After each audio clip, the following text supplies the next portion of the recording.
Bundelkhand news में आपका स्वागत है। लगातार बुंदेलखंड न्यूज की टीम आपको चुनावी कवरेज दिखा रही थी और विधानसभा चुनाव में एक बड़ा परिवर्तन देखने को मिला है। यहाँ पे भाजपा ने इतिहास कायम किया है और यहाँ पे मोदी लहर की जो बात हो रही थी, लोकसभा से बड़ी एक सुनामी देखने को मिली है और चारों दिशाओं से सुनामी आई है और इसका जो असर है बड़े पैमाने पे बुंदेलखंड में देखा गया है। पिछली बार लोकसभा चुनाव जब हुए थे तो तमाम सीटें लोकसभा की प्राप्त हुई थी, लेकिन विधानसभा की 19 सीटें भाजपा के खाते में गई हैं। और यहाँ पे हमारे साथ मऊ मानिकपुर में के जो उम्मीदवार थे आर के सिंह पटेल जी, जिन्होंने भारी मतों से विजयी हुए हैं, वो उनसे बात करते हैं कि क्या कुछ खास है उनकी जीत में और किस तरीके से उनके लिए ये जो इस बार परेशानी हो रही थी उनको चुनाव लड़ने के बाद, किस तरीके से उन्होंने पूरा जो है जीत हासिल की।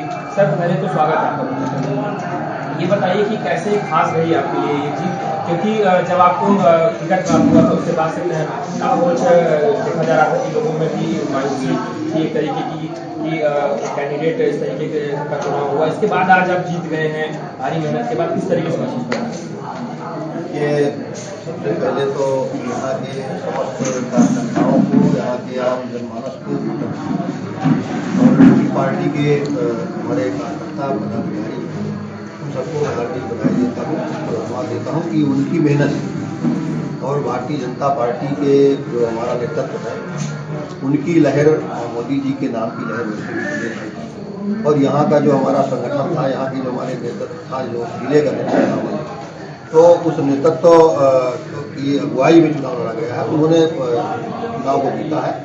तो वैसे शुरुआत में थोड़ा सा जो आप कह रहे हैं तो था थोड़ा सा, लेकिन जैसे जैसे चुनाव आगे बढ़ता गया है तो सारी झंझावातों को खत्म करके और लोगों ने जो है भारतीय जनता पार्टी की सरकार बनाने का मन बनाया था, लोगों पूर्ण बहुमत की सरकार बनाने का मन बनाया था और वो पूर्ण बहुमत की सरकार पूरी धारा प्रवाह कई बार कह चुका था पहले। बाढ़ गंगा जी में बहुत अथाह बाढ़ है, धारा तेज है, अच्छा सर, रिकॉर्ड मतों से आप जीते हैं और इस जो जीत का जो अंतर है उसमें तमाम तरीके से लोगों को वोट मिले हैं। आपको जो छोटी जाति थी उनके भी दलित वोट भी आपको मिले हैं। इसके बाद आप क्या देखते हैं कि अब कितना आपके लिए मुश्किल होगा, क्योंकि पाठा क्षेत्र है काफी, यहाँ पे सुविधाओं की कमी है लोगों के पास, तो आगे के चैलेंज को आप कैसे देखते हैं? देखिए, मोदी जी के नेतृत्व में देश की सरकार चल रही है और उत्तर प्रदेश की सरकार भी पूर्ण बहुमत की, बम्पर बहुमत हमारी लाइफ में मैंने अभी इतना बहुमत उत्तर प्रदेश में देश में नहीं देखा। जो राजनीतिक मेरा कैरियर है 20-25 साल का, तो इस बीच में कभी इतना बहुमत, इतना पूर्ण बहुमत, इतनी सीटें किसी पार्टी की मैंने नहीं जीती जो यहाँ सामने। तो आने वाले समय में उत्तर प्रदेश में सरकार बहुमत की है, अच्छी सरकार हमारी चलेगी और इस बुंदेलखंड का जो पिछड़ापन अपनी बनने जा रही है, तो मिलकर के यहाँ की जो जन समस्याएं हैं, जो पिछड़ापन है, मूलभूत समस्याएं हैं लोगों की, उनको हम दूर करने का काम करते हैं। सर, पाठा में एक बड़ी समस्या यहाँ का रोजगार रहा है। यहाँ पे जो फैक्ट्रियाँ थी गड़गड़ वाली, सांसद जी ने भी इस मुद्दे को उठाया था लोकसभा में, और ये मानिकपुर की जो ग्लास बॉक्साइट फैक्ट्री थी वो बंद हो गई। तो रोजगार के लिए आप क्या कुछ करेंगे, क्या कुछ नया रहेगा? देखिए, भारतीय जनता पार्टी का एजेंडा जो चुनाव के पहले अभी आपके सामने था, उसमें माननीय प्रधानमंत्री जी और भारतीय जनता पार्टी के एजेंडे में था कि हम रोजगारों को नौकरी देंगे, बेरोजगारों को नौकरी देंगे और उन्होंने संख्या भी निश्चित किया था कि हम लगभग इतनी संख्या में पर ईयर या 3 साल में 5 साल में कितनी नौकरियां देंगे। तो उसमें ये भी क्षेत्र है हमारा, जहाँ पर रोजगार का कहीं ना कहीं कोई ना कोई, मैं समझता हूँ कि यूपी में सरकार बन गई हमारी, तो दिल्ली वाली और यूपी वाली दोनों सरकारें एक होने के बाद निश्चित तौर पे यहाँ कुछ न कुछ रोजगार का, जो हमारा बेरोजगार बाहर पलायन करता है, यहाँ से सूरत, पंजाब, दिल्ली जाता है, वो अपने घर में ही, इधर इलाके में उसको काम मिले, ऐसी कोई व्यवस्था सरकार बन रही है। उसके बाद मुझे लगता है सार्थक कोई प्रयास होगा। सर, चित्रकूट में पर्यटन के काफी आसार हैं और आप मऊ मानिकपुर से हैं, वहाँ पे पूरा पासा करके सैन्य चित्र भी प्राप्त हुए हैं, तो एक बड़ा हो सकता है वहाँ पुरातत्व इस तरह की तमाम चीजें हैं। तो आप पुरातत्व से संबंधित या पर्यटन के लिहाज से अगर देखा जाए तो क्या कुछ नया लगता है आपको, वहाँ पे क्या कुछ हो सकता है? देखिए, चित्रकूट हमारा,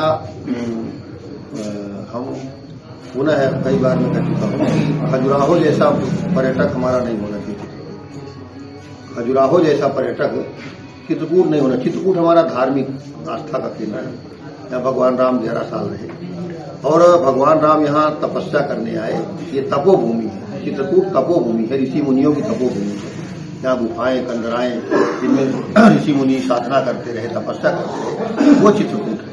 और उस चित्रकूट को हम मॉडर्न जो आज का जो जैसे पर्यटन की दृष्टिकोण से लोग इसको सोच रहे हैं, तो हम इसको विकसित करें, लेकिन उस हिसाब से नहीं जैसे खजुराहो में जो लोग आते हैं वो पिकनिक मनाने आते हैं। हमारा चित्रकूट है वो पिकनिक प्लेस नहीं है, हमारी धार्मिक आस्था का केंद्र है, हमारी भगवान राम की तपोस्थली का केंद्र है। तो हम इसको तपोस्थली बनाए रखें, हम इतना इसको विकसित करें कि तपोस्थली बना रहे, कहीं ऐसा न हो कि आने वाले समय में खजुराहो जैसा पर्यटक न बन जाए। हम उसको नहीं बनाना चाहते। मुख्यमंत्री कौन होगा, इस प्रश्न का जवाब बहुमत दल के नेता मिलकर के चुनेंगे कि कौन बनेगा। तो उन्हीं में से एक यहाँ पे नेता मौजूद है जो विधायक भी हो चुके हैं मोमानीपुर से। सर, अंत में बताइए कि कौन से संभावित व्यक्ति हैं, चेहरे हैं जो जिन्हें मौका मिल सकता है। देखिए, नेतृत्व तो जो निर्णय लेगा तो विधानमंडल दल की बैठक होगी, उसमें नेतृत्व का जो निर्णय होगा, संसदीय बोर्ड का जो निर्णय होगा, उसके बाद तय होगा कि कौन मुख्यमंत्री बनेगा, कौन मंत्री बनेगा। अगर आपको मौका मिलता है एक मंत्री के रूप में तो क्या आप स्वीकार करेंगे, कितनी संभावना लगेगा? ये तो एक अपूर्ण प्रश्न है, इसमें कौन नहीं स्वीकार करना चाहेगा। जो भी जिम्मेदारी मिलेगी हम उसका निर्वाह करेंगे।